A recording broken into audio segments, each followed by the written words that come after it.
ونعوذ بالله من شرور أنفسنا ومن سيئات أعمالنا من يهده الله فلا مضل له ومن يضلله فلا هادي له ونشهد أن لا إله إلا الله وحده لا شريك له ونشهد أن سيدنا ونبينا ومولانا محمد الذي أرسله بالحق بشيرا ونذيرا وداعيا إلى الله بإذنه وسراجا منيرا فقد قال الله سبحانه وتعالى في كلامه المجيد والفرقان الحميد أعوذ بالله من الشيطان الرجيم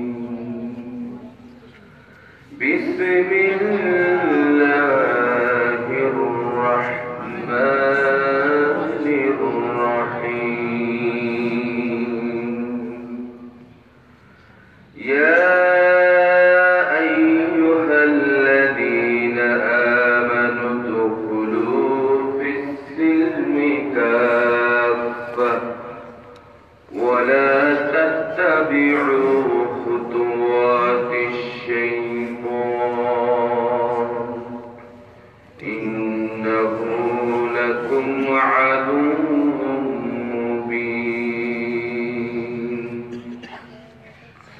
وقال النبي صلى الله عليه وسلم لا طاعة لمخلوق في معصية الخالق أو كما قال عليه الصلاة والسلام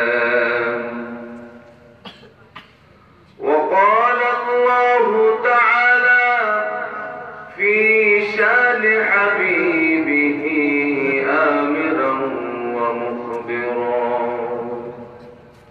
إن الله وملائكته يصلون على النبي يا أيها الذين آمنوا صلوا عليه وسلموا تسليما اللهم صل على سيدنا مولانا محمد وعلى آل سيدنا مولانا জবান দারাজ করে শরীরের সমস্ত শক্তি দিয়ে মাহে রবিউল আউয়াল মাসে রাসূলের জন্মের মাসে আমরা রাসূলের শানে সব সময় বেশি বেশি দরুদ পাঠ করা দরকার কথা ঠিক কিনা বলেন আমরা সকলে আল্লাহ রাসূলের শানে দরুদ পাঠ করি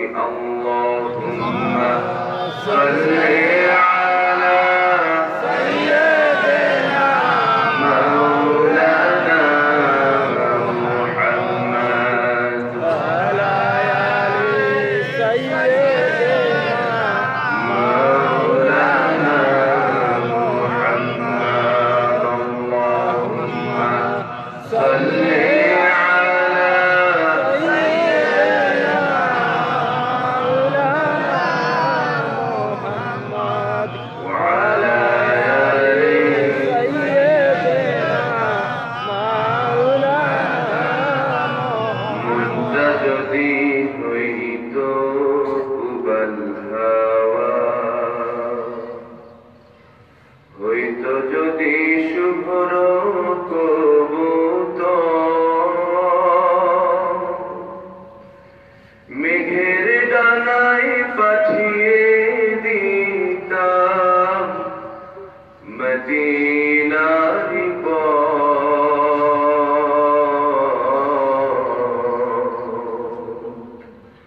যেথায় আমার প্রিয় নবী ঘুমায় চিরন্তন,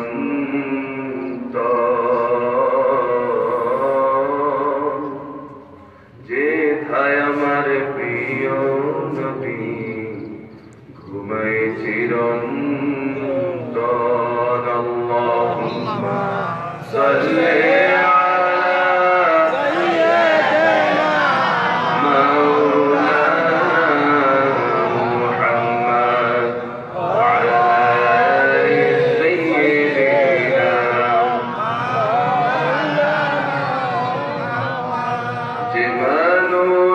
মানুষের বেদনা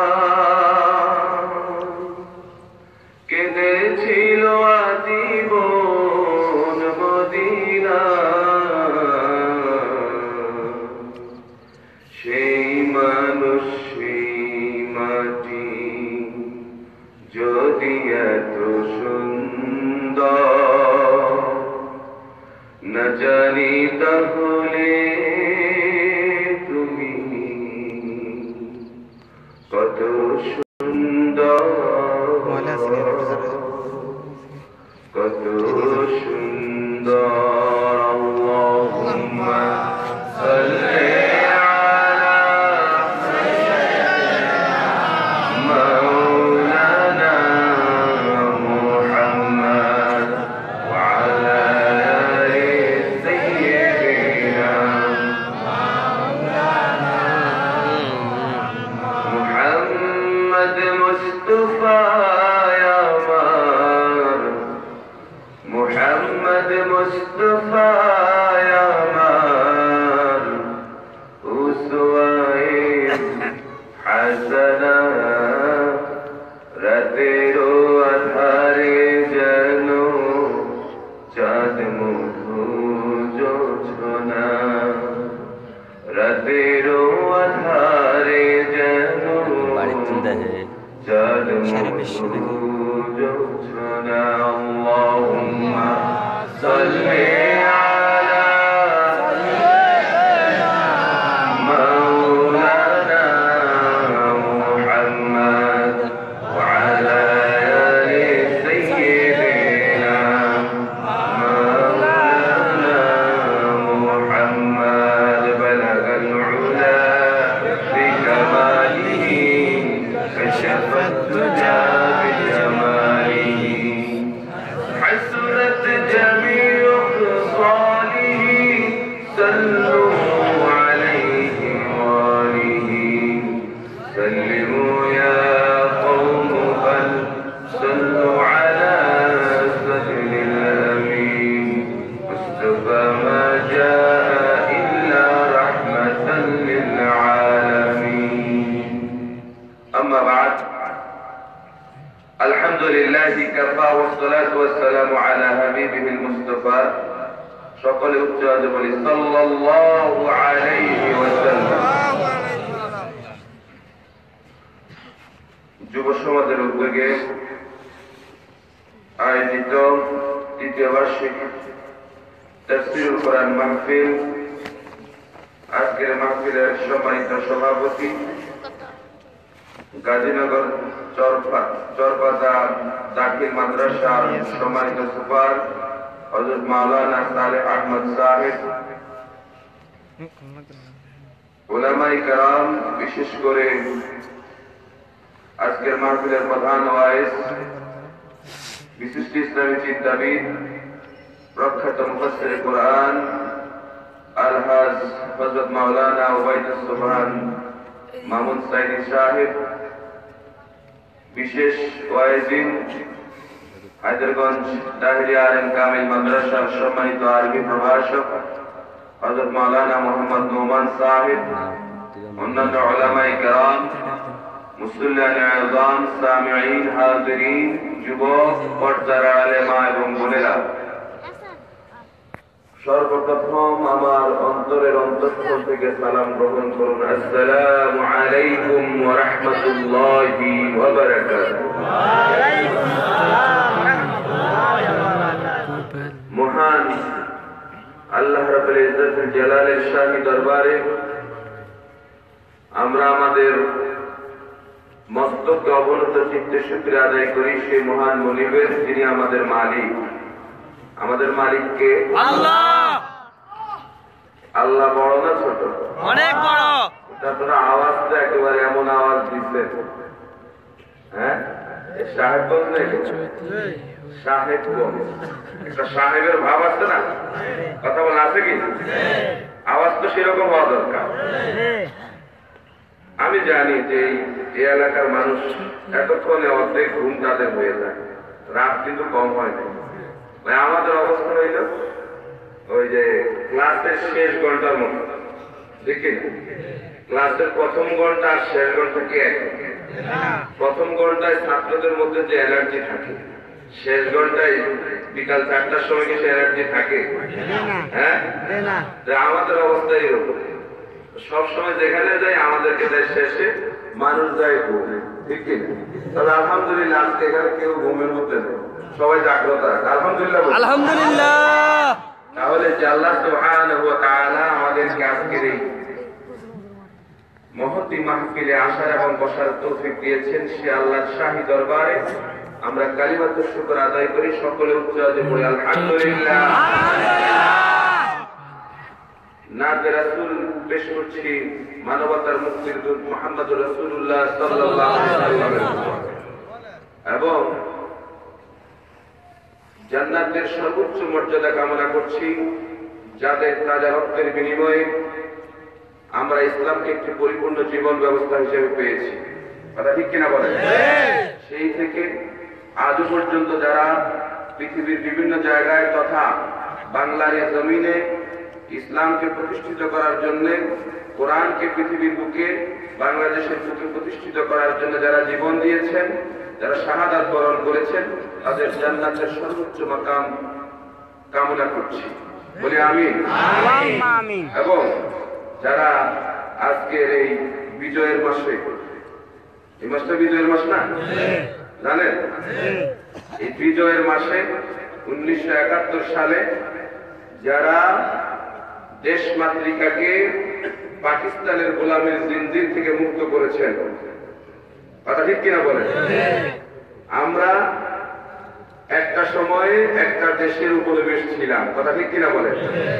সে 1971 সালে যারা নিজেদের তাজা রক্তের বিনিময়ে এ দেশকে স্বাধীন করেছেন, আমরা পেয়েছি একটি স্বাধীন দেশ, একটি স্বাধীন ভূখণ্ড, একটা স্বাধীন মানচিত্র, কথা ঠিক কিনা বলেন? সেই 1971 সালে যারা নিজেদের জীবন দিয়েছেন, তাদের মধ্যে যারা ঈমানদার, আল্লাহ সুবহানাহু ওয়া তাআলা তাদেরকে জান্নাত নসিব করে, বলি আমিন।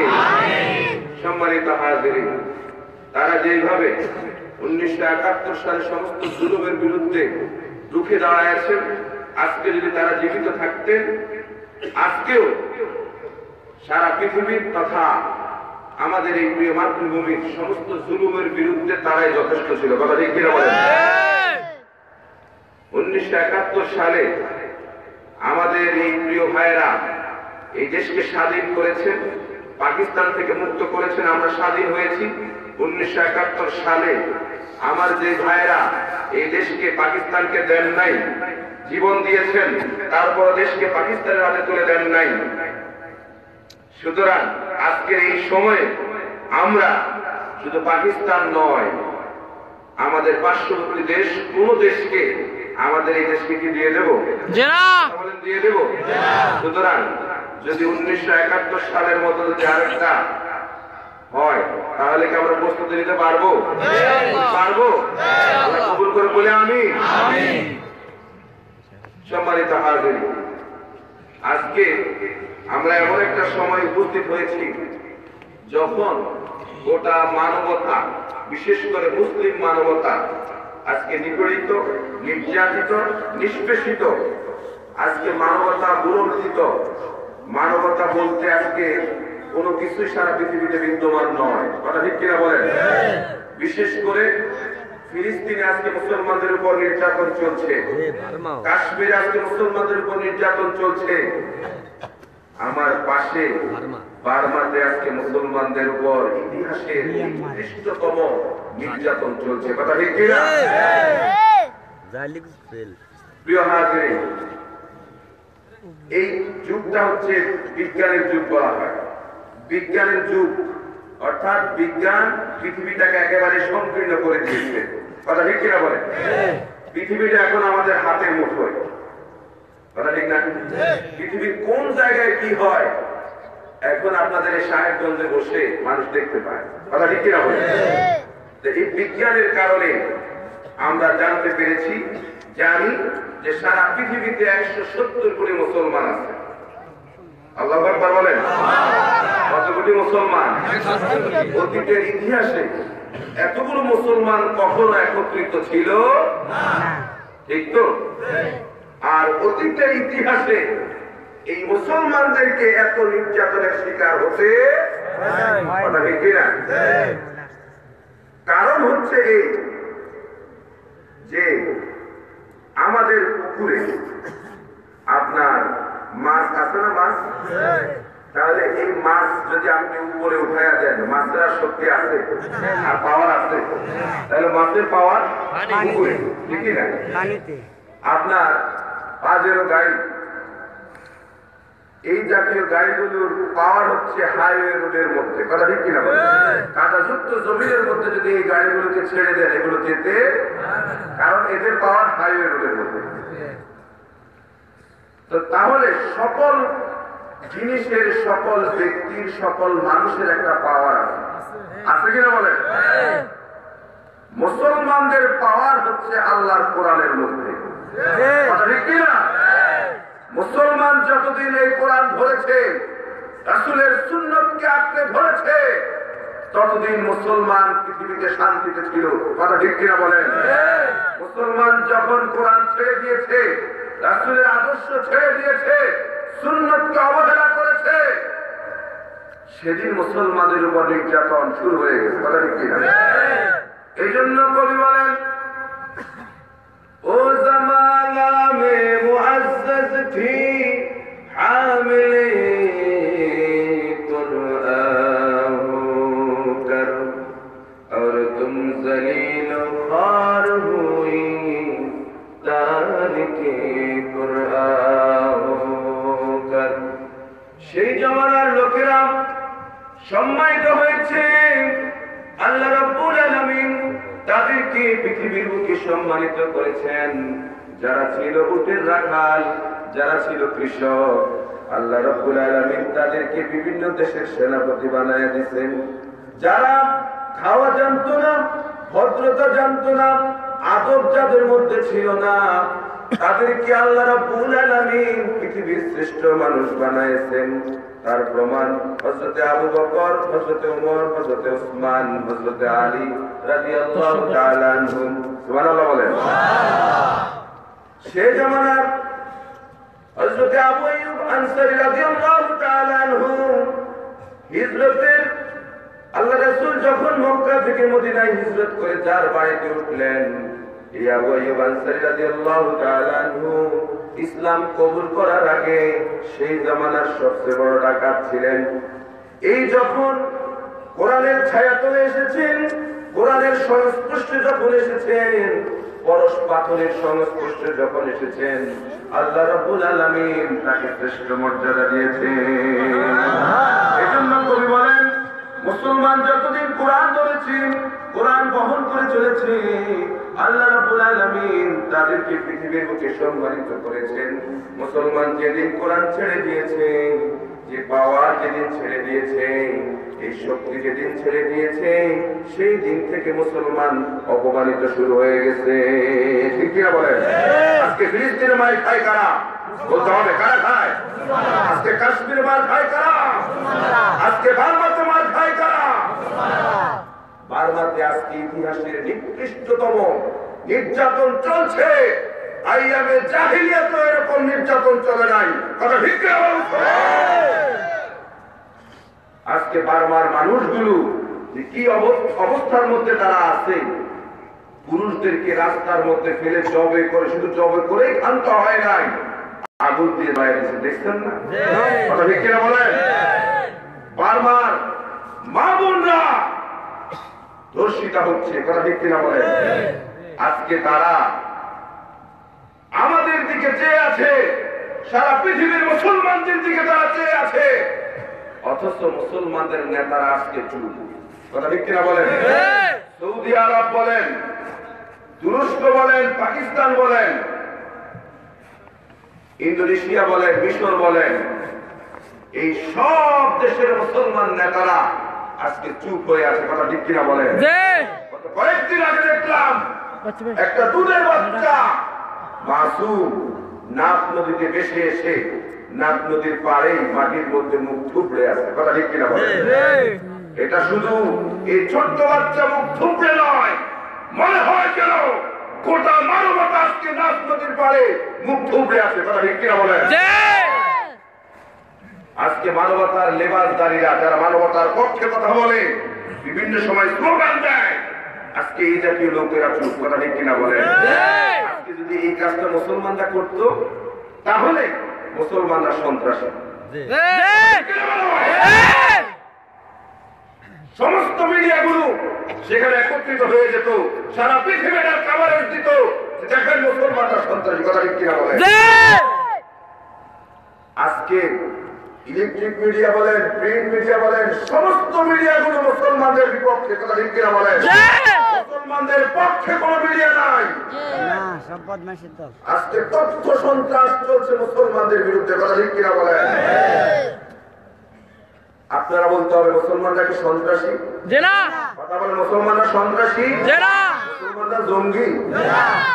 এই জঙ্গি আর সন্ত্রাসী এই দুইটা যায় খোঁজে মসজিদের মধ্যে। কথা ঠিক কিনা বলেন? এই দুইটা খোঁজে গিয়ে আপনার মাদ্রাসার মধ্যে। ঠিক।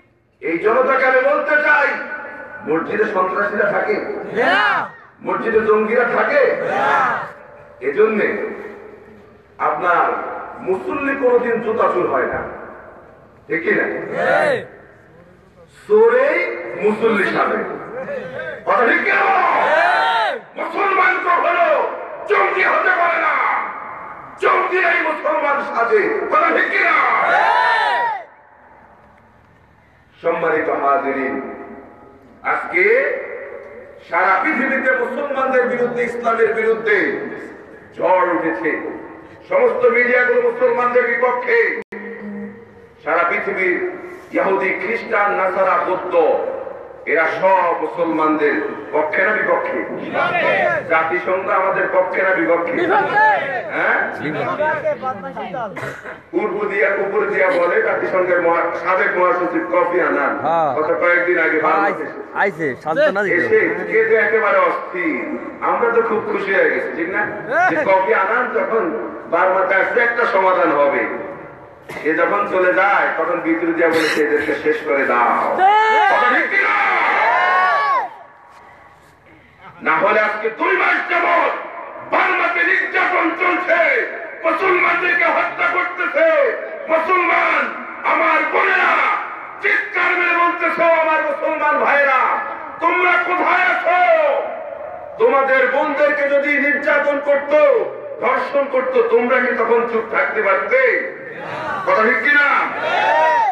আজকে তারা বলতেছে, আল্লাহ কোরআনে আল্লাহ পাক বলেন, ওমা লাকুম লা তুকাতিলুনা ফি সাবিলিল্লাহি ওয়াল মুস্তাজআফিনা মিনার রিজালি ওয়ান নিসা ওয়াল বিলদানিল্লাযিনা ইয়াকুলুনা রব্বানা আখরিজনা মিন হাযিহিল ক্বরিয়াতিজ যালিমি আহলুহা।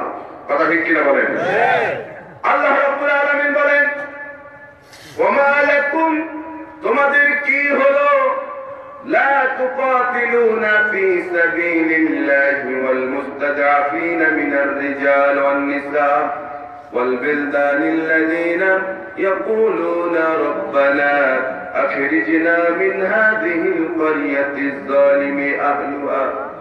আল্লাহ পাক বলেন, তোমাদের কি হলো, তোমরা কেন আল্লাহর রাস্তায় কেন জিহাদ করো না, কেন যুদ্ধ করো না? অথচ আজকে আবাল বৃদ্ধ বনিতারা, আজকে নারী পুরুষ নির্যাতন শিকার হয়ে, নির্যাতিত হয়ে, নিষ্পেষিত হয়ে আজকে তারা বলতেছে, রব্বানা আখরিজনা মিন হাযিহিল ক্বরিয়াতিজ যালিমি আহলুহা। আয় আল্লাহ, এই জালিমের জনপদ থেকে আমাদেরকে বের করে দাও। কথা ঠিক কিনা বলেন? আজকে বারবার মুসলমানদের কথা বলতেছে, বারবার মা বলে আজকে কথা বলতেছে, আমার রব এই জালিমের জনপদ থেকে আমাদেরকে বের করে দাও। কথা ঠিক কিনা বলেন? আজকে তারা চেষ্টাও করতেছে, নাফ নদী পার হয়ে যখন আমাদের দেশে আসে আমরা আবার এদিক থেকে তাদেরকে ঠেলে দেই আবার আগুনের মুখে। কথা ঠিক কিনা? এর নাম মুসলমান? এর নাম মুসলমান? আমার মুসলমান ভাই আজকে নির্যাতন হচ্ছে, আমরা আমাদের দেশে ঢুকতে দেই না। এর চাইতে তো হিন্দুরা আরো ভালো। কেন বললাম? এই জন্য বললাম 1971 সালে যখন আমরা শরণার্থী ছিলাম, আমরা মুসলমানরা এদেশের মানুষরা যখন শরণার্থী ছিল তখন ভারত আমাদের 1 থেকে 2 কোটি মানুষদেরকে আশ্রয় দিয়েছে। আপনারা মুরব্বীরা যারা আছেন তারা জানেন। কথা ঠিক কিনা বলেন? 1 থেকে 2 কোটি বাংলাদেশি মানুষ ভারত আশ্রয় দিয়েছে, দিছে না? তাইলে কি আমরা তাদের থেকে খারাপ হয়ে গেলাম? আজকে বারবারে মুসলমানদের এই করুণ অবস্থায় আমরা কি তাদেরকে 20 লাখ মুসলমান, ভারতে 20 লাখ মুসলমান, এই মুসলমানকে কি আমরা আশ্রয় দিতে পারি না? আশ্রয় দিতে পারি না? সম্মানিত হাজিরিন, এজন্য আজকে মুসলমানদের পক্ষে কেউ নাই, আল্লাহ ছাড়া মুসলমানদের পক্ষে কেউ নাই। কেউ মুসলমানদের পক্ষে আজকে কথা বলে না। মুসলমানদের বিরুদ্ধে, ইসলামের বিরুদ্ধে আজকে ঝড় এসেছে। এজন্য কবি বলেন, কবি আল্লামা ইকবাল বলতেছেন, ঝরা পাতা ঝড় দেখে ভয় পেও না, এই ঝড় দেখে ভয় পেও না। তুমি মনে করো না এই ঝড় তোমাকে ধ্বংস করতে আসছে, না, এই ঝড় এসেছে তোমাকে মাটি থেকে আকাশে তুলবার জন্য। কথা ঠিক কিনা বলেন? সারা পৃথিবীর মুসলমানদের বিরুদ্ধে যেই ঝড় আসতেছে, এই ঝড় থেকে ভয় পাওয়ার কোনো কারণ নাই। এই ঝড় এসেছে মুসলমানদেরকে, ইসলামীদেরকে, কোরআনকে এই জমিনে বাস্তবায়ন করার জন্য। কথা ঠিক কিনা বলো? আজকে বলা হয় যে আজকে যারা ইসলামী আন্দোলন করে, যারা কোরআনের পক্ষে কথা বলে, তাদেরকে নানান কথাবার্তা বলে বিমুখ রাখে। কথা ঠিক কিনা বলেন? এই জন্যে যারা কোরআনের পক্ষে আছে, আমরা সকলে কোরআনের পক্ষে আছি না? কথা বলেন এখানে সকলে কোরআনের পক্ষে না? কথা হবে কোরআনের পক্ষে। কথা ঠিক কিনা বলেন? কোরআনের বাইরে কোনো কথা হবে না। শুনতে রাজি? আল্লাহ তৌফিক দেখ বলে আমিন। তাহলে আমি আপনাদের সামনে কোরআনে কারিমের একটা আয়াত তেলাওয়াত করেছি। এই অবস্থায় আমাদের করণীয় কি? আমাদের মুসলমানদের কি করণীয়? আমি সবসময় সাম্প্রতিক বিষয়ে আলোচনা করার জন্য সবসময় চেষ্টা করি যে সাম্প্রতিক বিষয়গুলো মানুষের কাছে তুলে ধরবার জন্য। কথা ঠিক কিনা বলেন? নামাজ, রোজা, হজ, যাকাত বহু আলোচনা হয়। কথা ঠিক কিনা বলেন? আমাদের পরিবর্তন হওয়া দরকার, ঠিক না? কিন্তু সাম্প্রতিক আমাদের কি করণীয়, এটা সবচেয়ে বেশি গুরুত্বপূর্ণ। কথা ঠিক কিনা বলেন? আজকে মুসলমানরা কয়েক ভাগে বিভক্ত। কথা ঠিক কিনা? কয়েক ভাগে আজকে মুসলমানরা বিভক্ত। শুধু তাই নয়, আমাদের মুসলমানরাই মুসলমানদের বিরুদ্ধে খাটে। কথা ঠিক কিনা বলেন? মুসলমান নামধারী নাই মুসলমানদের বিরুদ্ধে কথা বলে।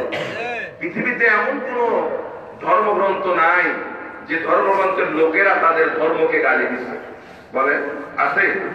খ্রিস্টান বলেন, ইহুদি বলেন, মজুসি বলেন, নাসারা বলেন, এরা কি কখনো তাদের ধর্মগ্রন্থকে গালি দিচ্ছে? এরা কি কখনো বলেছে যে 1400 বছর আগে, 2000 বছর আগের সেই বাইবেল আজ অফল? কথা বলছে? কথা বলছে? অথচ এই কোরআন সম্পর্কে বলা হয়েছে, আমার এই জমিনে বলা হয়েছে যে 1400 বছর আগের কোরআন এখন বাংলার জমিনে অসল। আল্লাহ কি কোরআন শুধুমাত্র রাসূল সাল্লাল্লাহু আলাইহি সাল্লাম যতদিন পৃথিবীতে ছিলেন ততদিনের উপযোগী করে পাঠাইছেন, নাকি কিয়ামত পর্যন্ত? এই কোরআন কিয়ামত পর্যন্ত চলবে? সমস্ত সমাধান কোরআনে আছে।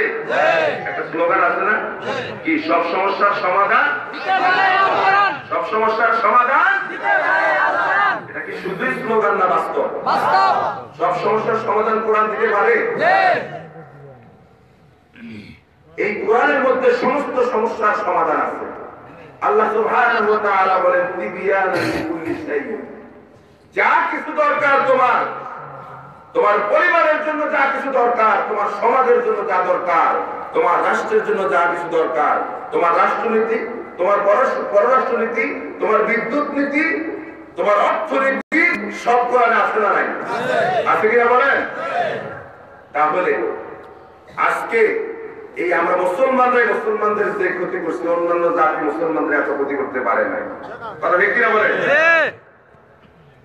আপনার ইসলামের 5টা খুঁটি, কালেমা, নামাজ, রোজা, হজ। দেখেন এই 5টা খুঁটির মধ্যে একটা খুঁটি হচ্ছে হজ। হজকে গালি দিতে হবে, এটা কোন মুশরিকের বাচ্চা এটা গালি দেয় নাই। কথা বলেন? কোন খ্রিস্টানের বাচ্চা গালি দেয় নাই, কোন মুরতাদের বাচ্চা গালি দেয় নাই। এটা গালি দেওয়ার জন্য মুসলমান নামদারি লতিফ সিদ্দিকীকে ব্যবহার করা হয়েছে। কথা ঠিক কিনা? এরা কি মিষ্টি মিষ্টি কথা বলে না আমাদেরকে? হ্যাঁ, মনে হয় যেন নবী আবার দুনিয়াতে চলে আসছে, এরকম না? কথা বাস্তব কিনা? আল্লাহ রাসূল কিন্তু এই কথাটা বলে গেছেন। আল্লাহ রাসূল সাল্লাল্লাহু আলাইহি সাল্লাম বলেন, সায়াতি জামানি আলা উম্মতি কালামুহুম কাকালামিল আম্বিয়া ওয়া কুলুবুহুম কাকুলুবিজ জিয়াদ ওয়া ফি'লুহুম কাফি'লিল ফিরআউন ওয়া হুম বারিউনা মিন্নি ওয়া আনা বারিউম মিনহুম আও কামা ক্বালা আলাইহিস সালাতু ওয়াস সালাম। আল্লাহ রাসূল বলেন, সায়াতি জামানি আলা উম্মতি, কসিরে আমার উম্মতের মাঝে এমন একটা সময় আসবে, সেই সময়ের নেতারা কথা বলবে, এদের কথাগুলো হবে নবীদের কথার মতো। আল্লাহ রাসূল বলেন, কালামুহুম কাকালামিল আম্বিয়া, এদের কথাগুলো হবে নবীদের কথার মতো। বলবে, দেশ চলতেছে মদিনার সনদের আলোকে। কথা বলেন? এরা আমাদেরকে বলে আমরা নাকি ধর্ম ব্যবসায়ী, ঠিক না? অথচ কারা ধর্ম ব্যবসায়ী এটা জাতির কাছে আজকে স্পষ্ট। সময় বুঝে মাথায় পট্টি লাগায়, আছে না নাই? আছে কিনা? সময় বুঝে মক্কা মদিনায় চলে যায় হজের জন্য। যখন সময় পার হয়ে যায়, কোথায় পট্টি আর কোথায় সেই হজ থাকে? কালামুহুম কাকালামিল আম্বিয়া, এরা বলে আমাদের কথাগুলো হবে, আল্লাহ রাসূল বলেন এদের কথাগুলো হবে নবীদের কথার মতো। ওয়া কুলুবুহুম কাকুলুবিজ জিয়াব, আর এদের অন্তরটা হিংসায় ভরপুর। কথা ঠিক কিনা বলুন? মুখ দিয়ে মিষ্টি মিষ্টি কথা কয়, ঠিক না? মিষ্টি ওয়াজ অনেকের ভালো লাগে, বুঝলো? ওয়াজ করে মিষ্টি মিষ্টি ভালো লাগে, ঠিক না? মিষ্টি ভালো লাগে না? বাজারে মিষ্টি রসগোল্লা, আমি আপনার রসগোল্লা জীবনও বুঝাইতে পারবো রসগোল্লা কেমন, যতক্ষণ না পর্যন্ত একটা রসগোল্লা আপনার মুখের মধ্যে ছাড়া দিন। কথা ঠিক কিনা? ঠিক না? তাইলে মিষ্টি মিষ্টি ওয়াজের খুব দাম এখন। এই মিষ্টি মিষ্টি ওয়াজের সময় কি এখন আছে? কথা বলেন, সময় আছে? সম্মানিত হাজিরিন, আমরা সব যেখানে সহজ সেখানে আছি, কঠিন যেখানে সেখানে আমরা নাই। রাসূলের সহজ সুন্নত কোনগুলো, এগুলোর পিছনে দৌড়াই, কিন্তু কঠিন সুন্নত যে আল্লাহ রাসূলের আছে এগুলোর ধারে কাছে আমরা। ওই যে আমাদের মধ্যে প্রচলিত আছে মধু খাওয়ার সুন্নত, আছে না? মধু খাওয়ার সুন্নত আছে, খাবারের পরে কাইলুলা করা সুন্নাত। সহজ না কঠিন? কথা বলতে সহজ না কঠিন? এগুলো আমরা করিও বেশি। মানুষের বাড়িতে দাওয়াত খাওয়া সুন্নাত, কিন্তু নিজে একদিনও দাওয়াত দিয়ে খাওয়াই না, আছে না নাই? আছে। দাওয়াত খাওয়া সুন্নাত, মধু খাওয়া সুন্নাত। মধু খাওয়া সুন্নাত, খাবারের পরে কাইলুলা করা সুন্নাত, এই সুন্নাত গুলো আমরা বেশি বেশি পালন করি, অথচ উহুদের ময়দানে আল্লাহ রাসূলের দাঁত মোবারক শহীদ হয়েছে, এটাও সুন্নাত। ঠিক কি না? এই জন্য শিল্পী বলেন, আমি ছোটবেলায় শিল্পী ছিলাম, এই জন্য মাঝে মধ্যে ইসলামী সঙ্গীত ছিল, আপনার মনে কষ্ট নেননি? এই জন্য শিল্পী বলেন, সুন্নাত নয় শুধু দাওয়াতের মেহমান, সুন্নাত নয় শুধু খাওয়া শেষে মধুপান, আরো কিছু সুন্নাত আছে তুমি জানো কি, জানলেও জীবনে কখনো তা মানো কি। সুন্নাত নয় শুধু মেষ চড়াতে যাওয়া, আরো সুন্নাত হলো রাষ্ট্রনায়ক হওয়া। তাহলে আল্লাহ রাসূল ছাগল চড়াইছেন, এটা সুন্নাত, প্রচার করি না? কথা বলেন, করি কিনা? শুধু মেষ চড়ানোই সুন্নাত নয়, আরো সুন্নাত হচ্ছে আল্লাহ রাসূল রাষ্ট্রনায়ক হয়েছেন, এটা সুন্নাত কিনা বলেন? সুন্নাত কিনা? এখন এই রাষ্ট্রনায়ক হইতে গেলে আপনার রাজনীতি করা লাগবে, কথা বলেন। হুজুর আবার রাজনীতি কত আসে না অনেক মানুষ। হুজুর আপনি থাকবেন খানকার মধ্যে, দরবারের মধ্যে বৈশাখ তসবি টিপবে, আছে না নাই? আছে কি না? এই জন্যে আপনার ওই যে শহীদ সৈয়দ কুতুব রহমতুল্লাহ আলাইহি তিনি বলেছেন যে মুসলমানদের আজকে কি হলো, যে মুসলমানদের মাথার উপর আজকে ইঁদুর বসে খেলা করতেছে, অথচ মুসলমানরা তসবির দানার মধ্যে জান্নাতকে খুঁজতেছে। তসবির দানার মধ্যে জান্নাত নয়। তাহলে আল্লাহ রাসূল কখনোই তার হুজরা থেকে বাইরে যেতেন না, সারা জীবনে তসবিহ টিপতেন, কথা ঠিক কিনা বলেন? রাসূল যুদ্ধের ময়দানে গেছেন, 27টা যুদ্ধের নেতৃত্ব দিয়েছেন মুহাম্মদুর রাসূলুল্লাহ সাল্লাল্লাহু আলাইহি ওয়াসাল্লাম। তাই ওই কঠিন সুন্নতের ধারে কাছে আমরা নাই। তায়েফের ময়দানে আল্লাহ রাসূল নির্যাতন হয়েছেন, নির্যাতিত হয়েছেন, হয়েছেন কিনা বলেন? তায়েফের ময়দানে বিশ্বনবী জনাবে মুহাম্মদুর রাসূলুল্লাহ সাল্লাল্লাহু আলাইহি সাল্লাম যখন দাওয়াত দিতে গেলেন, তায়েফের নেতারা বাচ্চাদেরকে লিলিয়ে দিল, এই জমিনে পাগল আসছে। নাউযুবিল্লাহ, কথা বলেন না, নাউযুবিল্লাহ। এই জমিনে পাগল আসছে, পাগলের প্রতি বাচ্চাদের আকর্ষণ কম থাকে না বেশি থাকে? বাচ্চারা যখন শুনলো পাগল আসছে, আপনাদের এলাকায় যদি কোনো পাগল আসে, বাচ্চা একটা যদি টের পায়, 20-25টা বাচ্চারা একত্রিত করে ফেলে। বাস্তব কিনা বলেন? বাস্তব কিনা? আর পাগলের কিনা ধরে টান মারে, ওটা ধরে টান মারে, আছে না? আছে কি? তায়েফের ময়দানে প্রচার হয়ে গেল, তায়েফের মাঠে একজন পাগল আসছে, তারা বলে আল্লাহ রাসূল নাকি পাগল, নাউযুবিল্লাহ। আল্লাহ সুবহানাহু ওয়া তাআলা বলেন, ওয়া মা সাহিবুকুম বিমাজনুন, না না না, তোমাদের বন্ধু, তোমাদের সাথী পাগল নয়। সার্টিফিকেট কার্ডটা কি? আল্লাহ। আল্লাহর কথা কোনো ভুল আছে? না। ওমান আসদাকু মিনাল্লাহি কিলা, আল্লাহর চাইতে সত্যবাদী আর কেউ আছে? আকাশেও নাই, জমিনেও নাই। তায়েফের ময়দানে প্রচার হয়ে গেল, একজন পাগল আসছে, সুতরাং বাচ্চারা পাথর নিয়ে পাহাড়ের উপর উঠে গেল।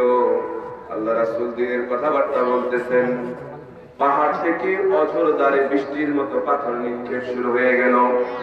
পাথর নিক্ষেপ করতেছে, আল্লাহর নবী, বিশ্ব নবী জনাবে মুহাম্মদুর রাসূলুল্লাহ সাল্লাল্লাহু আলাইহি সাল্লাম জমিনের মধ্যে পড়ে গেছেন। তারা কাফেররা এটাতেও ক্ষান্ত হয় নাই, আল্লাহর নবীকে জোর করে উঠালেন, উঠায় আবার জবরদস্তি করে হাঁটালেন। এরপরে আবার পাথর নিক্ষেপ শুরু হয়ে গেল, বিশ্ব নবী জনাব মুহাম্মদুর রাসূলুল্লাহ সাল্লাল্লাহু আলাইহি সাল্লামের পবিত্র চেহারা রক্তাক্ত হয়ে গেল। আল্লাহর নবী এক ফোঁটা রক্ত জমিনের মধ্যে পড়তে দিলেন না। যেহেতু আল্লাহ রাসূলের রক্ত যদি কোন জমিনের মধ্যে যদি পড়তো, আল্লাহ রাব্বুল আলামিন এটা সহ্য করতেন না। আজ জাতি সামুদ জাতির মতো তায়েফের ময়দানকে পৃথিবী থেকে বিলীন করে দিতেন। ঠিক কি বলেন? আল্লাহ নবী এইভাবে করে কপালের মধ্যে হাত দিয়ে রক্ত মুছতেছে আর বলতেছে, এই জাতির কল্যাণ কিভাবে হবে যে জাতি তাদের নবীর চেহারা রক্ত দিয়ে লাল বানায় ফেললো।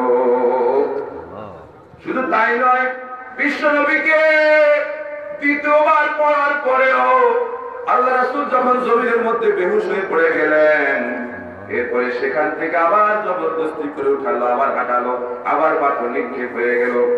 তৃতীয়বারের সময় আল্লাহ রাসূল বেহুশ হয়ে জমিনের মধ্যে পড়ে গেলেন। হযরত জিবরাইল আলাইহিস সালাম এসে বলল, ইয়া রাসূলুল্লাহ, আমাদেরকে অর্ডার দেন, দুইটা পাহাড়কে একত্রিত করে কাফেরের বাচ্চাদেরকে দুনিয়া থেকে জনমের মধ্যে বিদায় করে দেন। আল্লাহ রাসূল বলল, ও জিবরাইল, আমি যদি তোমাদেরকে অর্ডার দেই আর তোমরা যদি আমার কথা মতো এই দুইটা পাহাড়কে একত্রিত করে সমস্ত কাফেরদেরকে যদি ধ্বংস করে দাও, তাহলে আমি আল্লাহর নবী যে মিশন নিয়ে দুনিয়াতে এসেছি, আমার লা ইলাহা ইল্লাল্লাহু মুহাম্মাদুর রাসূলুল্লাহ সাল্লাল্লাহু আলাইহি সাল্লাম, এই দাওয়াত নিয়ে আমি কার কাছে যাব? আল্লাহু আকবার। তাহলে বিশ্ব নবীর সুন্নাত যেমন কদু খাওয়া, মধু খাওয়া, খাবারের পরে কাইলুলা করা যেমন সুন্নাত, ময়দানে রক্ত ঝরানো রাসূলের সুন্নাত। কথা ঠিক কিনা বলো? ঠিক কিনা? এবার আরেকটা সুন্নতের কথা বলতেছি, জেলে যাওয়া রাসূলের সুন্নাত। কথা বল, ঠিক কিনা? জেলে যাওয়া কার সুন্নাত? আল্লাহ রাসূল বলেন, আশাদুন নাসি বালাউল আম্বিয়া সুম্মাল আমসাল ফাল আমসাল, যে এই পৃথিবীতে সবচেয়ে নির্যাতনের শিকার হয়েছেন আল্লাহর নবীরা। ঠিক কিনা বলেন? আল্লাহ রাব্বুল আলামিন সূরা ইয়াসিনের মধ্যে বলেন, ইয়া হাসরাতান আলাল ইবাদ মা ইয়াতিহিম মির রাসূলিন ইল্লা কানু বিহি ইস্তাহজিউন। আল্লাহ বলেন যে বান্দার উপর আমার আফসোস, এই পৃথিবীতে আমি এমন একজন নবী পাঠাই নাই যাদেরকে সমকালীন যুগের লোকেরা মানে নাই, নির্যাতন করে নাই, অপমান করে নাই, নিষ্পেষণ করে নাই। কথা ঠিক কিনা বলে? তাহলে জেলে যাওয়াও কার সুন্নাত? কার সুন্নাত? তাহলে কেউ যদি এই সুন্নাত পালন করে থাকেন তাহলে আল্লাহ কবুল করছেন। কথা ঠিক কিনা বলে? আবার দুনিয়ার কাজে এই জন্য আমরা দুনিয়ার কাজে বেশি বেশি জেলে যাই, নইলে আবার সুন্নাত হবে না। কথা ঠিক কিনা বলে? কোরআনকে জমিনে প্রতিষ্ঠিত করতে গিয়ে যদি যান, কারণ আল্লাহ রাসূল দ্বীনের কাজে, দ্বীনের জন্য, কোরআনকে প্রতিষ্ঠিত করার জন্যই জেলে গেছেন। কথা ঠিক কিনা বলে? আবু তালিবের মধ্যে আল্লাহ রাসূল 3 বছর বন্দী ছিলেন। কত বছর? 3 বছর। তাহলে জেলে যাওয়া, তাহলে কি আমরা এই ময়দানকে আজকে বলতে চাই, আমরা যেইভাবে রাসূলের সহজ সুন্নতগুলো যেভাবে পালন করি, কঠিন সুন্নতগুলোকে আমরা পালন করবো?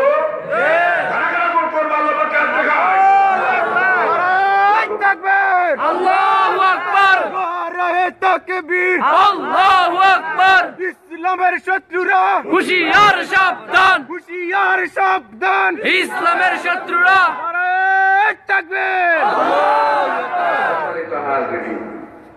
তাহলে আমরা কি আল্লাহ রাসূলের সুন্নতকে জীবনে প্রত্যেক কাজে, প্রত্যেক বিষয়ে ব্যবহার করতে রাজি আছি?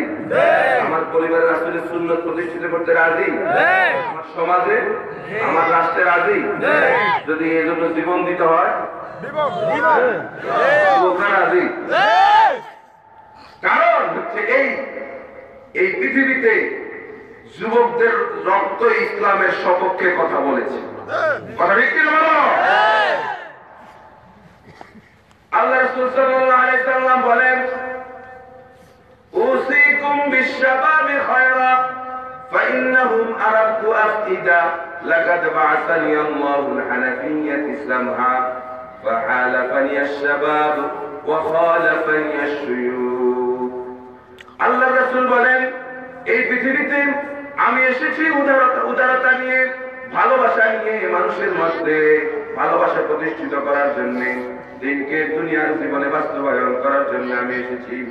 আমার এই দিনকে পৃথিবীর বুকে প্রতিষ্ঠিত করার জন্য আমাকে সহযোগিতা করেছে যুবকরা, আর বাধা দিচ্ছে বুড়ারা। ঠিক কিনা? ঠিক কিনা? বুড়ারাকে মনে কষ্ট নিয়ে আমার, এটা আল্লাহ রাসূল বলছে। কেন? কারণ হচ্ছে এই আবু বকর, ওমর, ওসমান, আলী, হযরত আব্দুর রহমান ইবনে আউফ, হযরত হানজালা, সমস্ত সাহাবায়ে কেরাম ছিলেন যুবক। এরা ইসলামের জন্য জীবন পর্যন্ত দিয়ে দিয়েছে, আর বাধা দিছে আবু জেহেল, উতবা, সাইবা, মুগীরা, সব ছিল বুড়া। ঠিক কিনা? ঠিক কিনা? তাহলে চিরকাল ইসলামের সপক্ষে কথা বলেছে যুবকদের রক্ত। কথা ঠিক কিনা বলেন? এই যুবকদেরকে আজকে কোরআন থেকে বিমুখ করার জন্য এক শ্রেণীর ভাইরা কাজে লেগে আছে না নাই? আছে কিনা বলেন? আবার এই যুবকরাই বলতে শোনা যায়, আমি অমুকের সৈনিক। ও আমার যুবক ভাইয়েরা, কান খাড়া করে একটা কথা শুনেন। আপনি যাকে অমুকের সৈনিক বলছেন, অমুকের আদর্শের সৈনিক বলেন, কিয়ামতের দিন তার সাথে আপনার হাসর হবে।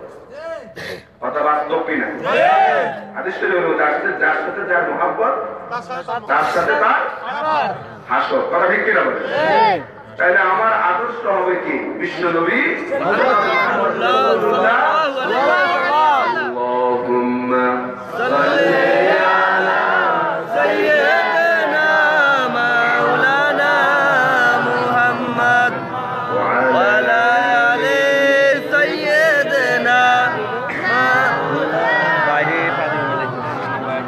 আল্লাহুম্মা সাল্লি আলা সাইয়্যিদিনা মাওলানা মুহাম্মদ। তাহলে আমাদের আদর্শের নেতা মুহাম্মদুর রাসূলুল্লাহ সাল্লাল্লাহু আলাইহি ওয়াসাল্লাম আমাদের আদর্শ। কারণ হচ্ছে এই, আমরা যাদেরকে আদর্শের সৈনিক বলি, আমার আদর্শের সৈনিক, আমি অমুকের আদর্শের সৈনিক বলি, এদের চরিত্রের সার্টিফিকেট দিচ্ছেন কে বলেন? এই কথাটা সব জায়গায় ভুল বলে। এদের চরিত্রের সার্টিফিকেট দিচ্ছেন এলাকার চেয়ারম্যান। কথা বাস্তব কি? ওই যে বলে না, চারিত্রিক সনদ, প্রশংসাপত্র চেয়ারম্যান থেকে নেন না আপনারা? চারিত্রিক সনদ দেয় যে একদম এর মতো মানুষই হয় না, বললে ওটার মধ্যে একেবারেই কখনো কোনো অন্যায়ের সাথে জড়িত ছিল না, একেবারে নিষ্পাপ, এর মতো মানুষ হইতে পারে, অথচ লোকটা টাটকা সুদ। ঠিক কিনা? আর আল্লাহর নবীর চরিত্রের সার্টিফিকেট কি দুনিয়ার কোন মানুষ দিয়েছে? আল্লাহ দিয়েছে। আল্লাহ রাব্বুল আলামিন বলেন, ওয়া ইন্নাকা লাআলা খুলুকিন আযীম। নবী আপনি হচ্ছেন উত্তম চরিত্রের উপর প্রতিষ্ঠিত। সুবহানাল্লাহ।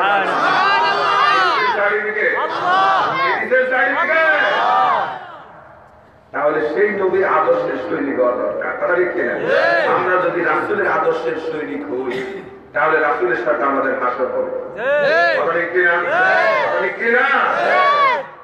তাহলে আমরা কি আমাদের জীবনের প্রত্যেকটা আদর্শ রাসূলের আদর্শ অনুকরণ করতে রাজি আছি?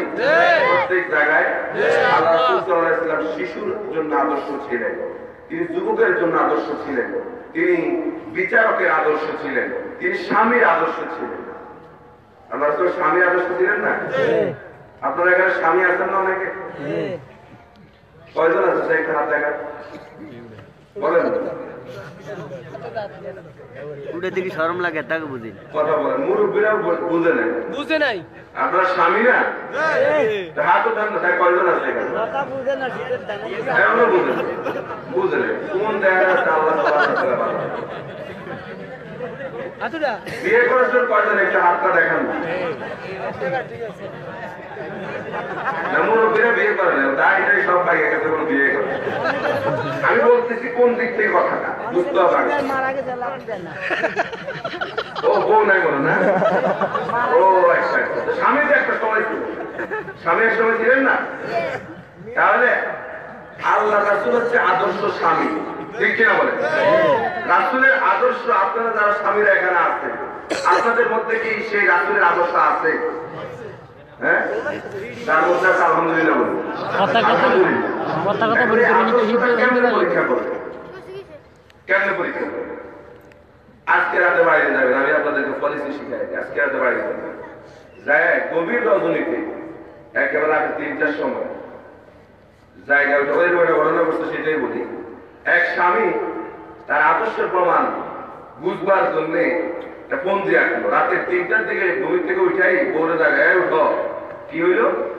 আমি স্বপ্নে দেখলাম। কি স্বপ্ন দেখছ? আমি বিরাট খাজা বাবা হয়ে গেছে। কি বাবা?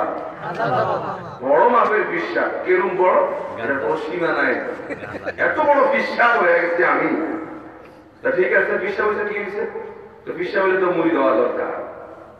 ঠিক আছে, যেহেতু এত রাতে আশেপাশে কেউ নাই, তুমি যেহেতু আমার বাসায় আছো, তুমি সর্বপ্রথম আমার মুড়ি খাও। বউ কই, এত মাঝরাতে বিমরুদ্ধি দেখানোর কারবার, তুমি কত বড় বিশ্বাস, আমার চাইতে ভালো কেউ জানে না। কথা ঠিক কিনা? আর আল্লাহ রাসূল দেখেন কেমন আদর্শ ছিলেন, কেমন আদর্শ স্বামী ছিলেন। দেখেন আল্লাহর নবী, বিশ্ব নবী জনাবে মুহাম্মদুর রাসূলুল্লাহ সাল্লাল্লাহু আলাইহি ওয়াসাল্লাম 40 বছর বয়সে কোরআন নাযিল হলো।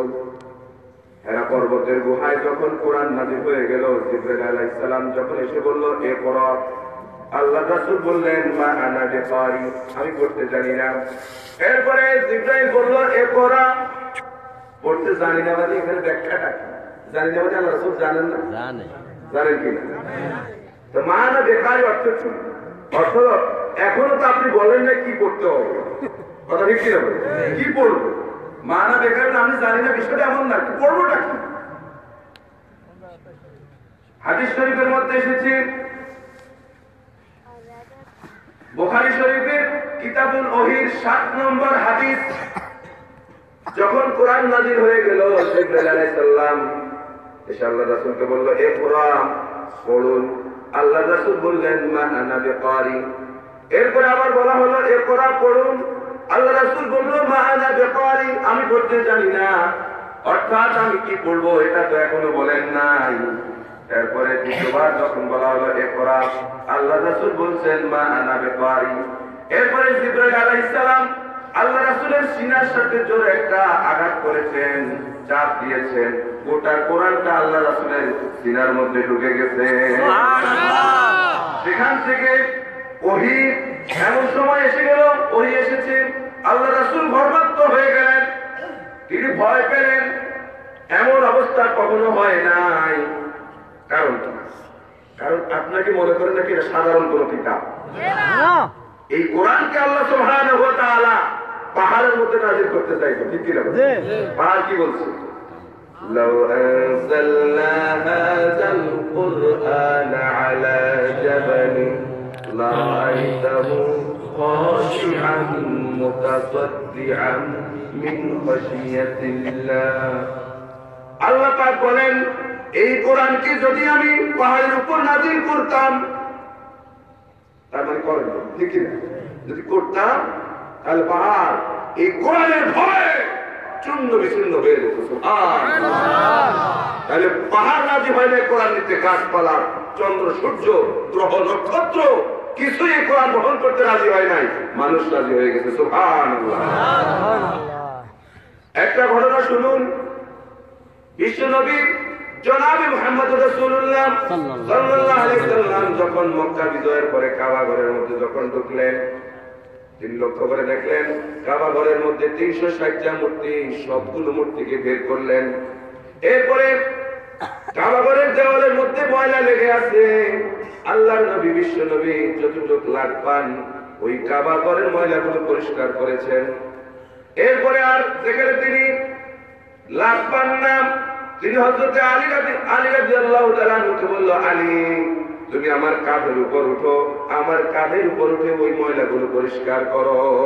সুবহানাল্লাহ। হযরত আলী রাদিয়াল্লাহু তাআলা আনহু কে অস্থির হয়ে গেলেন, ইয়া রাসূলুল্লাহ আপনি বিশ্ব নবী, আপনার কাঁধে আমি উঠবো? এরকম বেয়াদবি আমি করতে পারবো না।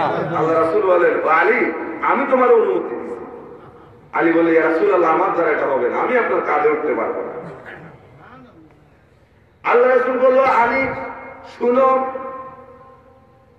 কারণ আমার উপর কখন ওহী নাযিল হয়ে যায় আমিও জানি না, তুমিও জানো না। আমি যদি তোমার উপরে থাকি আর এই মুহূর্তে যদি ওহী নাযিল হয়ে যায়, আলী তুমি সহ্য করতে পারবে না।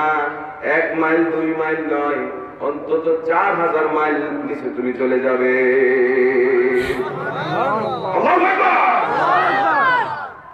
ওয়ালি ওহী যখন নাযিল হয়ে যাবে, এই ভারী কালাম যখন আমার উপর নাযিল হবে, তুমি যদি আমার নিচে থাকো তাহলে তুমি সহ্য করে রাখতে পারবে না, 4000 মাইল নিচে তুমি চলে যাবে। আল্লাহু আকবার। এজন্য আলী তুমি আমার কাঁধের উপর উঠে এই ময়লাগুলো পরিষ্কার করো, আর এই মুহূর্তে যদি ওহী নাযিল হয় তাহলে তো আমি তো আল্লাহর নবী, আমার কোনো কিছুই হবে না। আল্লাহু আকবার। তাহলে এই কোরআন মুহাম্মদুর রাসূলুল্লাহ সাল্লাল্লাহু আলাইহি সাল্লামের উপর নাযিল হয়েছে। আল্লাহ রাসূল ভয় পেয়ে গেলেন, বলতেছি স্বামীদের আদর্শের কথা, কথা ঠিক কিনা? আল্লাহ রাসূল ঘরে গিয়ে বললেন, জাম্মেলুনি জাম্মেলুনি জাম্মেলুনি, আমাকে কম্বল দ্বারা আবৃত করে দাও, কম্বল দ্বারা আবৃত করে দাও। কারণ লাকাদ খাশিতু আলা নাফসি, আমি আমার নিজের উপর ভয় পাইছি, আমি ভয় করেছি, আমাকে কম্বল দ্বারা আবৃত করে দাও। হযরত খাদিজা রাদিয়াল্লাহু তাআলা আনহা দেখেন কি অবস্থা। আল্লাহ রাসূল সাল্লাল্লাহু আলাইহি সাল্লামের বয়স যখন 25 বছর, হযরত খাদিজা রাদিয়াল্লাহু তাআলা আনহার বয়স তখন ছিল 40 বছর। এই বৃদ্ধা মহিলাকে আল্লাহ রাসূল বিয়ে করেছেন। দেখেন কি আদর্শ, কি আদর্শের স্বামী। আল্লাহ রাসূল যখন তাকে বললেন, লাকাদ খাশিতু আলা নাফসি, আমি আমার নিজের উপর ভয় পাইছি, কি সার্টিফিকেট দিলেন হযরত খাদিজা রাদিয়াল্লাহু তাআলা আনহা তার স্বামী সম্পর্কে? কি সার্টিফিকেট দিলেন? তিনি বললেন, কাল্লা ওয়াল্লাহি মা ইয়াহজুনকা লিল্লাহি আবাদা, যে আল্লাহ সুবহানাহু ওয়া তাআলা আপনাকে কখনো অপমানিত করবেন না। আল্লাহু আকবার। সার্টিফিকেট দিবেন কি? স্ত্রী, স্ত্রী সার্টিফিকেট দিবেন যে কাল্লা কখনো নয়, মা ইয়াহজুনকা আল্লাহ আবাদা, যে আল্লাহ আপনাকে কখনো অপমানিত করবেন না। ইন্নাকা লা তাসিলুর রাহমা, আপনি আত্মীয়তার সম্পর্ক বজায় রাখছেন, আপনি আত্মীয়দের সাথে ভালো আচরণ করেছেন, আপনি গরিবদেরকে খাওয়াইছেন, এতিমদেরকে আপনি আশ্রয় দিয়েছেন, আপনি মেহমানের মেহমানদারি করাইছেন। সার্টিফিকেট দিলেন কি? স্ত্রী। এখন আমাদের স্ত্রীরা কি আমাদেরকে সার্টিফিকেট দেবে? কখন দেবে?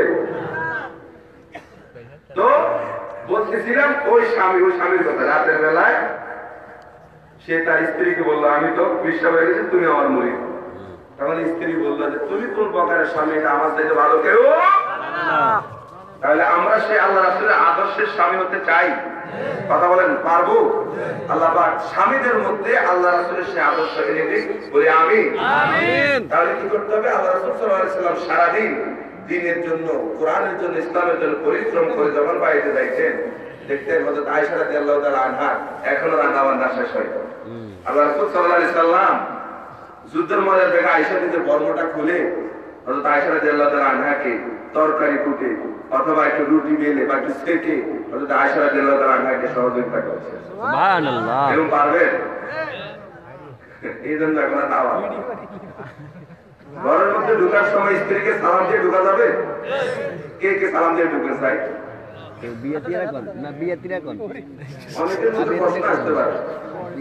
অনেকের মধ্যে প্রশ্ন আসতে পারে যে হুজুর এদের পাওয়ারটা এমনি অনেক, ঠিক না? এখন যে আপনি আবার আগে সাউন্ড দেওয়ার কথা বলতেছেন, তাইলে তো সামনে তো পাওয়ার মাশাআল্লাহ যা আছে 100 পার করবে পাওয়ার, ঠিক না? সব স্ত্রী এক নয়, ঠিক না? বলে সব স্ত্রী একটা। স্ত্রী যদি ভালো হয় এদের সংসার সুখের হয়, সংসার সুখের হয় রমণীয়।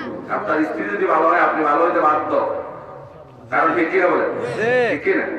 কারণ পুরুষেরা স্ত্রীদের কাছে নানান কারণে নানান ভাবে পারিবারিক জীবন যখন আলোচনা করবো তখন বলতে পারে, তারপর কথায় কথায় চলে আসে। আপনার মশাই টাকা দেওয়া লাগে না, স্ত্রী কথা বলা লাগে, কাগজ খবর দিয়ে দেওয়া লাগে, হ্যাঁ? এখন স্ত্রী যদি বলে যে ওই বিয়ের সময় এই ধরনের কোনো কথাবার্তা হয়নি, যে আমি তো শুধু বলছি কবুল, ঠিক না? স্ত্রীদের মহিলাদের কি বলা হয় যে অমুক বল্টু মিয়া, কথা বুঝলেন নাই? অমুক বল্টু মিয়া 5 লক্ষ টাকা মহারানার বিনিময়ে তোমাকে বিয়ে করতে চাই, তুমি কি রাজি? এরকম বলেন। তাহলে স্ত্রী কি করে? কবুল বলে বা আলহামদুলিল্লাহ। আবার স্বামীরে বলে যে অমুকের মেয়ে সফিনা বেগম, হ্যাঁ তোমার সাথে 5 লক্ষ টাকা মহারানার তোমার নেকাহে সবদ্ধ করলাম। তখন ছেলে কি বলে? বিয়ে বলে। এই এলাকার মানুষ বিয়েও করে, কি বলে? কবুল। কবুল বলে না? কবুল বলে বা আলহামদুলিল্লাহ বলে। এখন বিয়ের পরে যদি স্ত্রী কয়, স্ত্রী যদি বলে তো বিয়ের সময় তো আমি শুধু কবুল বলছিলাম, কবুল কি বলছি? কবুল। ওই তোমার মশাই টাঙায় দিতে হবে, তারপরে তোমার কাপড় চোপড় ধুয়ে দিতে হবে, তোমার বন্ধুরা আসলে মেহমানদারি করাইতে হবে, এরপরে তোমার বাসন কোসন মাজতে হবে।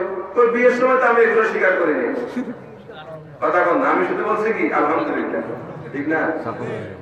আবার পুরুষ যদি বলে বিয়ের সময় তো আমি শুধু কবুল বলছি, তোমার লিপস্টিক এনে দিতে হবে, তোমার আলতা এনে দিতে হবে, তোমার নাক ফুল এনে দিতে হবে, তোমার বাজার সদাই করে দিতে হবে, এরপর তোমার বাড়ির শালা সমুদ্রে আসলে তাদেরও বাজার করতে হবে, শালীরা আসলে বাজার করতে হবে। কই বিয়ের সময় তো আমি এগুলো স্বীকার করি না। কথা বলে যদি এরকম বলে তাহলে বিয়েটা কি টিকবে? কথা বল, বিয়েটা টিকবে না। তাহলে এই কবুলের মধ্যে দিয়ে স্বামী এবং স্ত্রী ভরণ পোষণ সুখ সমৃদ্ধি সবকিছু একটা শব্দ এই কবুলের মধ্যে সব ঢুকে গেছে। আলহামদুলিল্লাহ। তাহলে আপনার সুখ শান্তি, পরিবার শান্তি, সব শান্তি, কথা ঠিক কিনা বলে? সমস্ত গন্ডগোলগুলোর মূল হচ্ছে আপনার পরিবার। আর আজকে এই পরিবারগুলোকে ধ্বংস করার জন্য ভারত থেকে জলের স্রোতে ভেসে এসেছে স্টার জলসা জি বাংলা।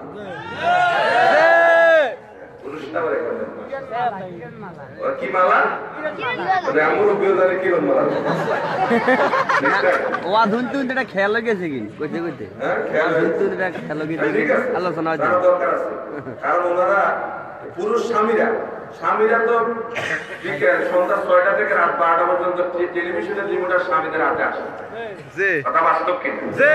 কারণ সিরিয়াল গুলোকে এমন ভাবে সাজাইছে একটার পর একটা আসতেই হয়, এখান দিয়ে এশার নামাজ শেষ হয়ে যায়, ওনাদের সিরিয়াল কিরণমালা চলতেছে। আর আমাদের দেশে নারীরা এশার নামাজ যত দ্রুত পড়ে, কথা বল ঠিক, কারণ সালাম কি উপর দিয়ে পড়ে, সূরা কেরা ঠিক আছে না নাই, আল্লাহু আকবার, ওই সময় সালাম নামাজের মধ্যে দাঁড়ায় সিরিয়াল কথা বল বাস্তব কি? কারণ কিরণমালা কিন্তু শুরু হয়ে গেছে, ঠিক না? প্রিয় হাজিরিন, এগুলো আমাদেরকে কি শিখায়? এগুলো আমাদেরকে শিখায় শাশুড়ির সাথে ঝগড়াটা কিভাবে করা যায়, বাস্তব কি হলো? ননদের সাথে ঝগড়াটা কিভাবে করা যায়, দেবরের সাথে কিভাবে পাশাপাশি বসে কথা বলা যায়, বাস্তব কি হলো? আজকে পরিবারগুলো ধ্বংস হয়ে যাচ্ছে স্টার জলসা আর জি বাংলার কারণে, তারা ভিক্ষি আবার এগুলা কি পরিবার থেকে দৌড়ানো যাবে? কথা বলা যাবে? তবে আজকে যাই বন্ধ করে দিয়ে না, তাই কালকে থেকে ভাত বন্ধ হয়ে যাবে। কথা কন ঠিক কিনা? আর এগুলোর অবস্থা দেখেন কি অবস্থা। আপনি যদি কোনো কারণে 6টা থেকে 12টা পর্যন্ত যদি কোনো কারণে কোনো সিরিয়াল যদি না দেখতে পারেন, পরের দিন সকাল থেকে আবার কাজা করার অবস্থা আছে না? আছে কি না? আজকে আমার এই মাইকের আওয়াজ, আমার যত মা বোন মাইকের আওয়াজ শুনতেছেন, আপনাদেরকে বলি, আল্লাহ রাসূল বলেছেন যে আপনার সবচেয়ে বেশি নারীরাই জাহান্নামী হবে। কথা ঠিক কিনা বলেন? নারীরাই সবচেয়ে বেশি জাহান্নামী হবে। আমার মা বোনেরা, আল্লাহর ওয়াস্তে আপনাদেরকে বলতেছি, নারীদের জান্নাতে যাওয়াও সহজ, জাহান্নামে যাওয়াও সহজ। স্বামীর খেদমত, আল্লাহর ইবাদত, আল্লাহর গোলামি, স্বামীর সম্পদে হেফাজত, এই 3টা করতে পারলেই নারীরা জান্নাত। কথা ঠিক কিনা বলো? এখন হুজুর আজকে বলবেন যে হুজুর ওই শান্তি, যখন স্ত্রীদের কথা বলেন, স্ত্রীরা আমাদেরকে খেদমত করবে, আর আপনি বসে বসে মুসল মধ্যে তেল দেবেন, যেমন না স্ত্রীদের খেদমত দরকার আছে না? স্ত্রী যখন অসুস্থ হয় তখন তার খেদমত দরকার আছে না?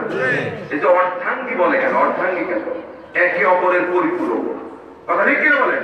একে অপরের পরিপূরক, একে অপরকে সমভাবে সহযোগিতা করবে, তাহলে পরিবার শান্তি হবে। কথা ঠিক কিনা বলো? সুতরাং পরিবারের মধ্যে যদি শান্তি চাই, আজকে আমাদের এই পরিবার ব্যবস্থাগুলোকে ধ্বংস করে দিচ্ছে এই আমার কারা, হ্যাঁ আমি নাম নিলাম না, এরা আমাদের খুব বন্ধু না। কথা এরা আমাদের বন্ধু না, আমাদের সঙ্গে এরা আমাদের বন্ধু, কিন্তু এরা আমাদের কেমন বন্ধু দেখেন, সরাসরি কোরআন নিষিদ্ধ করব না, আপনার ইসলাম নিষিদ্ধ করব না, এটা সেটা নিষিদ্ধ সরাসরি করব না, এমন পন্থা এমন ব্যবস্থা করে দেবো, আস্তে আস্তে কোরআন নিষিদ্ধ হয়ে যাবে। কথা কথা আস্তে আস্তে ইসলাম নিষিদ্ধ হয়ে যাবে। কারণ হচ্ছে যে পরিবারগুলোকে আজকে পরিবারের মধ্যে ঐক্যবদ্ধতা নেই, পরিবাররা এক হইতে পারে না। কারণ স্বামীর লগে স্ত্রীর মিল নাই, স্ত্রীর লগে স্বামীর মিল নাই, আছে না? বউয়ের লগে শাশুড়ির মিল নাই, বউয়ের লগে ননদের মিল নাই, ননদের লগে বউয়ের মিল নাই, পরিবার এক হইতে পারে না। পরিবার যতক্ষণ পর্যন্ত এক না হবে ততক্ষণ পর্যন্ত সমাজ এক হইতে পারবে না। কথা পারবে? যতক্ষণ পর্যন্ত সমাজ একত্রিত না হবে ততক্ষণ পর্যন্ত দেশ একত্রিত হতে। আর সারা পৃথিবী বিধর্মীদের চক্রান্ত হচ্ছে যে মুসলমানদেরকে এক করতে দেওয়া যাবে না। কথা বলেন বাস্তব কিনা? মুসলমানরা যে যাবৎ যখন মুসলমানরা এক হয়েছে তখনই সেই সময়ে মুসলমানদের এই ঐক্যবদ্ধতাই মুসলমানদের জন্য যথেষ্ট ছিল। কথা ঠিক কিনা বলেন? এত মুসলমানের প্রয়োজন নাই। আমি আলোচনার শুরুতে বলেছি সারা পৃথিবীতে 170 কোটি মুসলমান আছে, এত মুসলমানের কোনো প্রয়োজন নেই। এই পৃথিবীতে ইসলামী বিপ্লব প্রতিষ্ঠিত করার জন্য 313 জন মুসলমানই যথেষ্ট। কথা ঠিক কিনা বলো? সেই বদরের যুদ্ধে মুসলমানের সংখ্যা ছিল কত? 313 জন। এদের ঈমান আর আমাদের ঈমান পার্থক্য আছে না নাই? আকাশ পাতাল পার্থক্য। আল্লাহু আকবার। এজন্য কবি বলেন ফিজায়ে বদরে पैदा कुन फरिश्ते तेरी नुसरत को उतर सकते गर्दों से कतर अंदर कतर अभी। বদরের মুসলমানদের মধ্যে বানানো, তাহলে আল্লাহ সুবহানাহু ওয়া তাআলা তোমাদের জন্য আসমান থেকে ফেরেশতা পাঠাবে। সুবহানাল্লাহ, আল্লাহু আকবার, আল্লাহু আকবার। বদরের যুদ্ধে মুসলমানরা যখন বিজয় হলো, আল্লাহর নবী সাহাবায়ে কেরামদেরকে নিয়ে বসলেন আর যুদ্ধের কারগুজারি শোনার জন্য সাহাবায়ে কেরামদেরকে বললেন তোমরা কে কি দেখছো? একজন সাহাবী দাঁড়ায় গেল, বলল ইয়া রাসূলুল্লাহ ওই যুদ্ধের ময়দানটা আমার কাছে এখনো আশ্চর্য মনে হয়, আমি এখনো বুঝতে পারি না এই যুদ্ধের ময়দানে কি ঘটেছে। ঘটনা বলতে গিয়ে ওই সাহাবী বলল ইয়া রাসূলুল্লাহ আমি একজন কাফেরকে খেজুরের ঢাল নিয়ে দৌড়ানো শুরু করলাম, আমি তাকে দৌড়াচ্ছি, এমন সময় দেখলাম অদৃশ্য থেকে একটা তরবারি এসে ওই কাফের কল্লাটা জমিনের মধ্যে ফেলে দিয়েছে। আল্লাহু আকবার, আল্লাহু আকবার। আল্লাহ রাসূল বলেন, ও আমার সাহাবী, তোমরা কি মনে করেছো নাকি আমি আল্লাহর নবী তোমাদেরকে যুদ্ধের ময়দানে পাঠায় দিয়া আমি নবী চুপ ছিলাম? তোমরা কি এরকম মনে করেছো নাকি আমি তোমাদেরকে যুদ্ধের ময়দানে পাঠায় দিয়া আমার মাবুদের সঙ্গে আমি সর্বক্ষণ যোগাযোগ রক্ষা করেছি?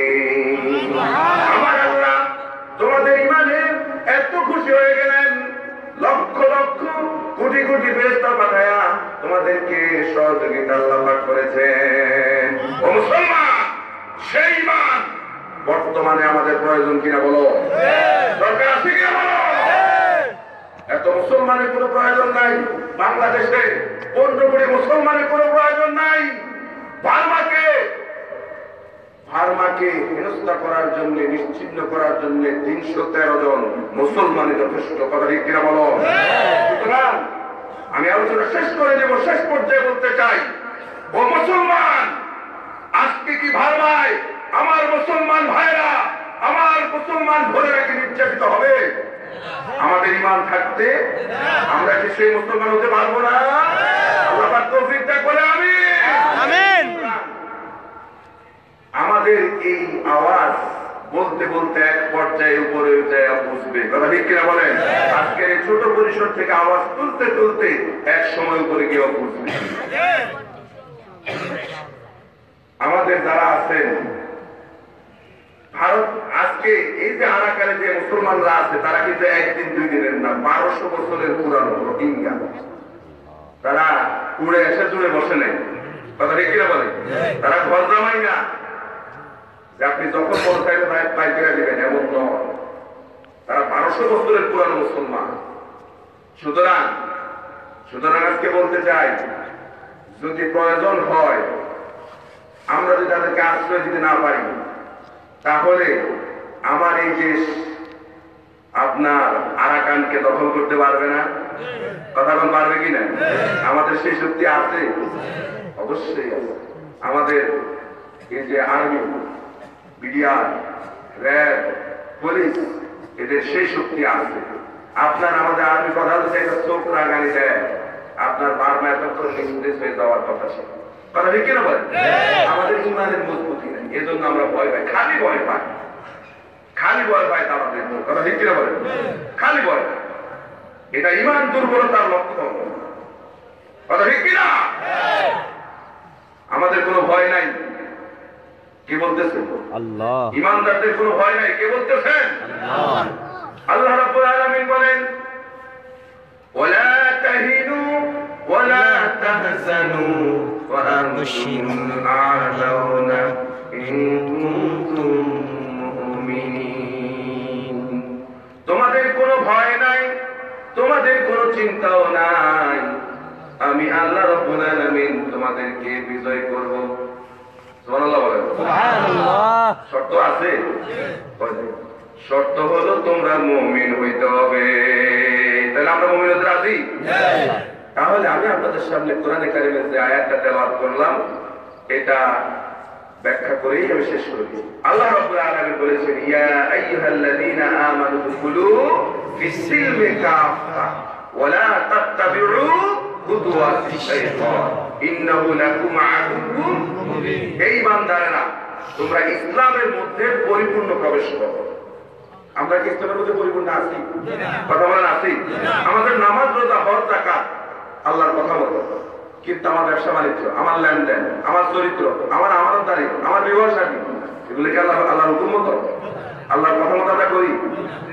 লক্ষ্য করে দেখুন, ব্যবসা আল্লাহ পাক হালাল করেছেন। ব্যবসা প্রতিষ্ঠান কোরআনে কারীম তেলাওয়াত করে, দোয়া মুনাজাত করে ব্যবসা প্রতিষ্ঠান উদ্বোধন করা হয়, অথচ সুদের টাকা দিয়ে ব্যবসা প্রতিষ্ঠান করা হলো। ঠিক কি না বলেন? বিবাহ শাদীগুলো কোরআনের আয়াত পড়ে বিবাহ শাদীগুলো পড়ানো হয়, অথচ যৌতুক দেওয়া হারাম, বিবাহের মধ্যে সেই যৌতুক নেওয়া হয়। হয় না? সাহেবগঞ্জের মানুষ যৌতুক নেয়, সাহেবগঞ্জের ছেলেরা যৌতুক নেয়, সাহেবগঞ্জের বাবারা ছেলেদের জন্য যৌতুক নেয় না। ও টেলিভিশন ইচ্ছা দশা দেখার জন্য, ইচ্ছা দশা দেখার জন্য যৌতুক নেয়। তাহলে যৌতুক এখানেও আছে, হ্যাঁ যৌতুক নেয়। তাহলে আজকের মাহফিল থেকে কোনো শিক্ষা দরকার নেই, একটা শিক্ষা, তাহলে আমাদের লাভ হবে। কথা ঠিক কিনা বলি? এই মাহফিলে ওয়াজ শুনলাম, কান শুট করলাম, কোনো লাভ নেই। একটা শিক্ষা যদি নিয়ে যেতে পারে, যারা এখনো বিয়ে করে, যুবক যারা এখনো বিয়ে করে, বিয়ের সময় যারা যে সমস্ত যুবকরা এখনো বিয়ে করে, দাঁড়াতে দাঁড়ান কষ্ট হবে, দাঁড়াতে কষ্ট হবে। যে সমস্ত যুবকরা এখনো বিয়ে করে রেখে দাঁড়ান।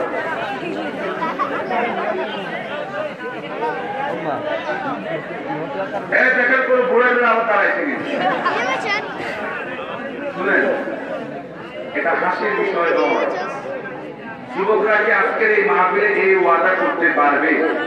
কথা বলতে, আমার কথা লক্ষ্য করে শুনুন। যুবকরা কি আজকে আমার সাথে এই ওয়াদা করতে পারবে যে বিবাহের সময় যৌতুক দেব না? কোন কোন যুবকরা যে আল্লাহ পাকে কাজ দেখায়? আল্লাহু আকবার।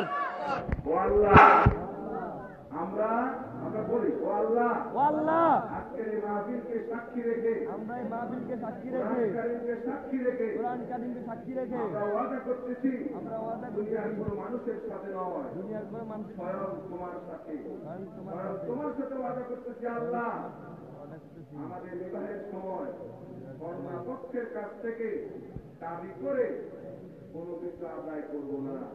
আল্লাহুম্মা আমিন। আল্লাহুম্মা আল্লাহ আমিন। কবুল করো। আল্লাহ এই যুবকদেরকে কোরআনের খাদেম বানায় দাও। আমিন। এবার মুরব্বীরা, যুবকরা তো ওয়াদা করছে। অনেক সময় যুবকরা যখন বাবা জোর করে নেস না, অসুবিধা খাটও দিব, তারপরে সোফা সেটও দিব ভালোটা, তারপরে টেলিভিশনে দিব, রেডিও দিব, রেডিও এখন দেখেন ফ্রিজ দিব, ফ্রিজ। আচ্ছা, এখন বাবারা ওয়াদা করতে হবে যে আমি আমার ছেলেকে বিবাহের সময় যৌতুক নিব। বাবারা কি রাজি? সব বাবারা রাজি? আল্লাহর সাথে ওয়াদা করবো, ওয়াদা করতে পারবো? দেখেন লক্ষ্য করবো, এই ওয়াদা করতে আজকে আমার সাথে হচ্ছে। ওয়াদা কার সাথে হচ্ছে? হাসরের ময়দানে এই ওয়াদার উসিলায় আল্লাহ পাক আপনাকে নাজাত দিতে পারেন না? ওয়াদাটা রক্ষা করে আল্লাহ নাজাত দিতে পারেন না? এটা কেন বললাম? আজকে অনেক পরিবারে গরিব মেয়ে বড় হয়ে গেছে, 30 বছর 35 বছর হয়ে গেছে, যৌতুকের কারণে বিবাহ দিতে পারতেছে। ফলে কি হচ্ছে?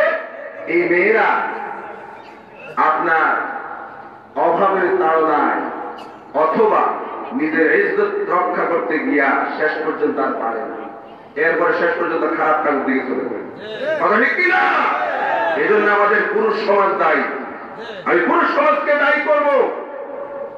আমাদের বোনেরা, আমাদের মেয়েরা অধঃপতনে যাওয়ার পিছনে আমরা পুরুষ সমাজ দায়ী। কথা ঠিক কিনা বলেন? আল্লাহ তো বলেছেন আর-রিজালু কাওয়ামুনা আলান নিসা, পুরুষরাই হচ্ছে নারীদের দায়িত্বশীল। কথা ঠিক কিনা বলেন? কথা ঠিক কিনা? আপনাকে কিন্তু আপনার দায়িত্ব সম্পর্কে আল্লাহ জিজ্ঞাসিত করবেন। আপনি আপনার ঘরের মুরব্বী, আপনি আপনার ঘরের বাবা, আপনাকে আল্লাহ জিজ্ঞেস করবেন, আলা কুল্লুকুম রাঈন ওয়া কুল্লুকুম মাসউলিন আন রাইয়াতিহি। তোমরা সবাই দায়িত্বশীল। দায়িত্বশীল না? বাবা তার ঘরের দায়িত্বশীল,